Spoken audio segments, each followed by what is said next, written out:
ಸರಿ, ಇದೆಲ್ಲದರ ಜೊತೆಗೆ ಗೀತಾ ಬಾಲಿ ಅವ್ರ ಬಾಲಕೃಷ್ಣ ಅವ್ರ ಮಗಳು, ಸೊ ಒಂದಿಷ್ಟು ಭಿನ್ನವಾಗಿರ್ತಕ್ಕಂಥ ಹೇಳಿಕೆಗಳನ್ನು ಕೊಡ್ತಾರೆ. ಅದೇ ನೀವು ಹೇಳಿದ್ರಿ, ಬಟ್ ಆದ್ರೂ ಒಂದು ಸಾರಿ ಕೇಳ್ತಾ ಇದ್ದೀನಿ.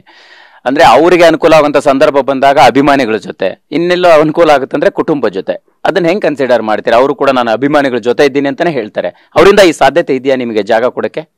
ಸಾಧ್ಯವೇ ಇಲ್ಲ. ಒಂದು ವೇಳೆ ಅದು ಅಭಿಮಾನಿಗಳ ಪಾಲಿಗೆ ಬರ್ತಿದೆ ಅಂತಂದ್ರೂ ಕೂಡ ತಪ್ಪಿಸ್ಲಿಕ್ಕೆ ಯಾರಾದರೂ ಕಾಯ್ತಿದ್ದಾರೆ ಅಂದ್ರೆ ಅದು ಗೀತಾ ಬಾಲಿ ಅವರೇ.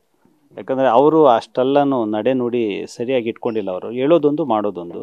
ಯಾಕಂದರೆ ನಾನು ಅವ್ರ ಜೊತೆಗೆ ಓಡಾಡಿರೋ ಅನುಭವದ ಮೇಲೆ ಹೇಳ್ತಾ ಇದ್ದೀನಿ. ಆದ್ದರಿಂದ ಯಾವ ಅಭಿಮಾನಿಗಳು ಆ ತಾಯಿ ಮಾತನ್ನು ನಂಬೇಡಿ. ಆಕೆ ತನ್ನ ಸ್ವಾರ್ಥಕ್ಕೋಸ್ಕರ ಅಷ್ಟೇ ಸ್ಟೇಟ್ಮೆಂಟ್ಸ್ ಕೊಡ್ತಾರೆ. ಇದೆಲ್ಲದರ ಜೊತೆಗೆ ಒಂದು ಸುಸಂದರ್ಭ ಇತ್ತು, ಅಮೃತ ಮಹೋತ್ಸವ ಮಾಡುವಂಥದ್ದು. ಎಲ್ಲೋ ಒಂದು ರೀತಿ ಆ ಕಾರ್ಯಕ್ರಮ ದೊಡ್ಡದಾಗಿ 75 ವರ್ಷಕ್ಕೆ ಆದ್ರೆ ಆ ಅಭಿಮಾನಿ ಸ್ಟುಡಿಯೋ ಮತ್ತೊಂದಿಷ್ಟು ಅಭಿಮಾನಿಗಳ ಪಾಲಾಗುತ್ತೆ ಅನ್ನೋ ಕಾರಣಕ್ಕೆ ಇದೆಲ್ಲ ಆಯ್ತಾ? ಈಗ ಅಮೃತ ಮಹೋತ್ಸವದ ಪ್ಲಾನ್ ಏನಿದೆ? ಹೌದೌದು, ನನಗೆ ಒಂದು CM ಹತ್ರ ಒಂದು ನಿಯೋಗ ಹೋಗೋದಿತ್ತು, ದೊಡ್ಡವರೆಲ್ಲ ಸೇರಿಕೊಂಡು. ಅಲ್ಲಾದರೂ ಇದಾಗ್ತಿತ್ತು. ಇನ್ನೊಂದು, ಲಕ್ಷಾಂತರ ಜನ ಈ ಅಮೃತ ಮಹೋತ್ಸವದ ನೆಪದಲ್ಲಿ ಅಭಿಮಾನ್ ಸ್ಟುಡಿಯೋಗೆ ಬರ್ತಾಯಿದ್ರು. ಸೊ ಮತ್ತೆ ಇದೊಂದು ಜೀವಂತಿಕೆ ಪಡ್ಕೊಂಡ್ಬಿಡುತ್ತೆ ಅನ್ನುವಂತಹ ಆತುರದಲ್ಲಿ ಈ ಕೆಲಸವನ್ನು ಅವ್ರು ಕೈಗೊಂಡಿದ್ದಾರೆ ಅಂತಲೇ ಅನಿಸೋದು ಇವತ್ತಿಗೂ ಕೂಡ. ಆದರೂ ಅಮೃತ ಮಹೋತ್ಸವ ಒಂದು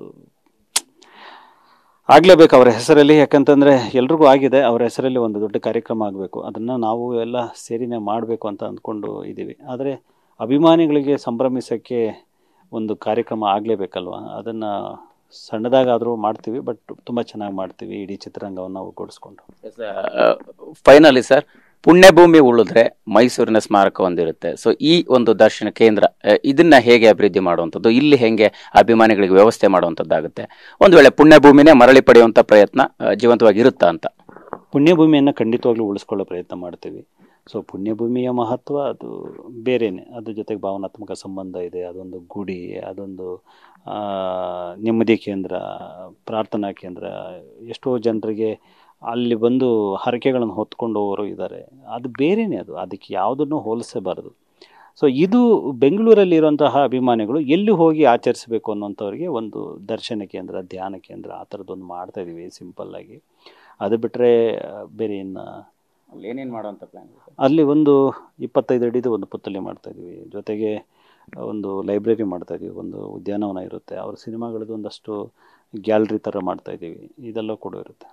ಎಸ್, ಕೊನೆಯದಾಗಿ ಸುದೀಪ್ ಸರ್ ಜೊತೆ ಮಾತಾಡಿದ್ರಿ. ಸೆಪ್ಟೆಂಬರ್ 2ಕ್ಕೆ ಮತ್ತು 18ಕ್ಕೆ ಒಂದು ಗುಡ್ ನ್ಯೂಸ್ ಸಿಗೋಂಥ ಸಾಧ್ಯತೆಗಳಿದೆ. ಆದರೆ ಎಲ್ಲ ಅಭಿಮಾನಿಗಳು ಒಗ್ಗಟ್ಟಾಗಿ ಯಾಕೆ ವಿಷ್ಣುವರ್ಧನ್ ಅವ್ರ ವಿಚಾರವಾಗಿ ನಿಲ್ಲಕ್ಕಾಗಲ್ಲ ಅನ್ನೋಂಥ ಒಂದು ಕೊನೆ ಪ್ರಶ್ನೆ.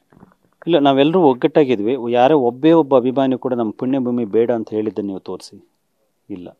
ಆದರೆ ನಾವು ಪುಣ್ಯಭೂಮಿಯನ್ನು ದಕ್ಕಿಸ್ಕೊಳ್ಳೋದು ಹೇಗೆ ಅಂತ ಕೆಲವರು ಹೋರಾಟ ಅಂತಾರೆ, ಕೆಲವರು ನಿಯೋಗ ಅಂತಾರೆ, ಕೆಲವರು ಕುಟುಂಬ ಅಂತಾರೆ, ಕೆಲವರು ಸಿನಿಮಾ ರಂಗದವ್ರನ್ನ ಸೇರಿಸ್ಕೊಳ್ಳೋಣ ಅಂತಾರೆ. ಹೀಗೆ ಭಿನ್ನಾಭಿಪ್ರಾಯಗಳಿದ್ದಾವೆ ಹೊರತು ವೈಷಮ್ಯಗಳು, ವೈರತ್ವಗಳು ಯಾರಲ್ಲೂ ಇಲ್ಲ sir. Thank you sir. Thank you sir. Thank you.